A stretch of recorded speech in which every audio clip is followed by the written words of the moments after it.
धोलावीरा।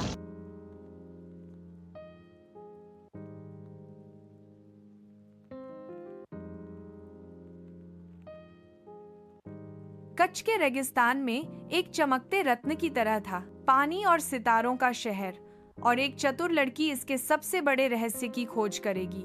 उसका नाम था उरा। आइए मेरे साथ धोलावीरा को करीब से देखने चलें। यह है मेरा बहुत पुराना शहर धोलावीरा।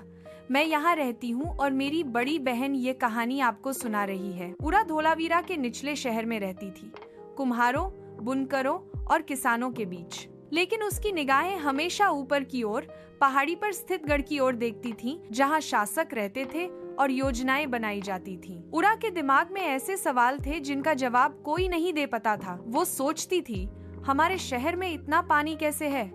बारिश तो कम ही होती है।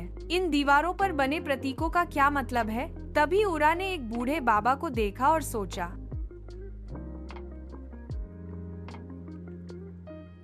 ये बाबा बहुत बूढ़े हैं, इन्हें जरूर पता होगा। उरा दौड़कर उनके पास गई, जो कोयले से जमीन पर रेखाएं खींच रहे थे। उरा ने पूछा, बाबा आप कौन हैं और आप क्या बना रहे हैं? मेरा नाम बाला है, तुम किसी को बताओगी तो नहीं? मैं इस शहर का योजनाकार हूँ। ये बात बहुत कम लोग जानते हैं। ये है धोलावीरा की गुप्त योजना। धोलावीरा शहर के 6 भाग है। बाला उरा को एक दीवार के ऊपर ले गया और नीचे के परिदृश्य की ओर इशारा किया। फिर उसने उसे शहर के 6 हिस्से दिखाए।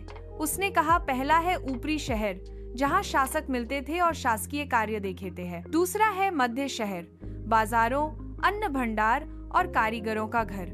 तीसरा है निचला शहर, जहां आम लोग रहते और काम करते हैं। चौथा है जलाशय, सभी मौसमों के लिए पानी जमा करने वाले विशाल पत्थर के कुएं जैसे गड्ढे। पांचवा है सड़क के नीचे ढके हुए नाले और नालियां, जिससे गंदा पानी जाता है, और बारिश के पानी को इकट्ठा करने के लिए भी नालियां हैं जो दिखाई नहीं देती। छठा है मुख्य सड़कें, व्यापार, गाड़ियों के लिए और समय बचाने के लिए उत्तर से दक्षिण तक सीधी बनाई गई।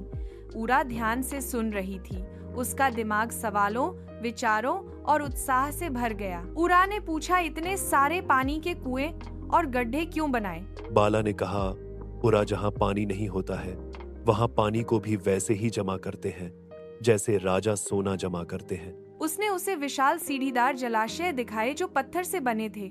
हर पत्थर को ऐसा रखा था कि बारिश या नदी के पानी की हर बूंद को रोका जा सके। बाला ने कहा, धोलावीरा 3 साल के लिए पानी जमा कर सकता है। इतना पानी फसलों के लिए, जानवरों को नहलाने और यहाँ तक कि फर्श को ठंडा करने के लिए पर्याप्त। उरा समझने लगी, यह शहर भाग्यशाली नहीं था, यह योजनाबद्ध था। बाजार में अगले दिन उरा मध्य शहर से गुजरी। उसने मनका बनाने वालों को पत्थर पर कारीगरी करते देखा। कुम्हार खाना पकाने के बर्तन और विशाल भंडारण घड़े बना रहे थे। उसने व्यापारियों को समुद्र पार की यात्राओं की तैयारी करते देखा और किसानों को भूमिगत अन्न भंडार में गेहूं जमा करते देखा। पश्चिम की ओर जाने के लिए नौकाओं को तैयार करते देखा। लेकिन उरा का ध्यान हट गया। एक पथरीला रास्ता जो गढ़ के नीचे जा रहा था, जहां बहुत अंधेरा था। उरा ने सूखी घास से मशाल बनाई। मुड़ी हुई घास से बनी मशाल पकड़े हुए उरा एक अंधेरी सुरंग से रेंगती हुई गुजरी। उसने एक गुप्त कक्ष पाया, एक गोलाकार कुएं जैसा गड्ढा देखा जो जमीन के नीचे छिपा हुआ था। इसकी दीवारों पर नक्काशी थी, तारे, मछली, नदियां, अजीब घुमावदार रेखाएं। उसने आकृतियों के साथ अपनी उंगलियां चलाईं और फुसफुसाई। यह शहर, यह सिर्फ पानी के लिए नहीं है, उसने महसूस किया। इसकी सड़कें और इमारतें सूर्य के पथ का अनुसरण करती थीं। उरा इन्हीं विचारों और सवालों में उलझी थी कि हर पत्थर क्यों रखा गया था। उसे अचानक एक चिड़िया की आवाज ने चौंकाया और तब उसे याद आया, शाम हो गई है। सूरज पहाड़ी की ओट में जा चुका था। नीली पीली रोशनी पत्थरों पर बिखर रही थी।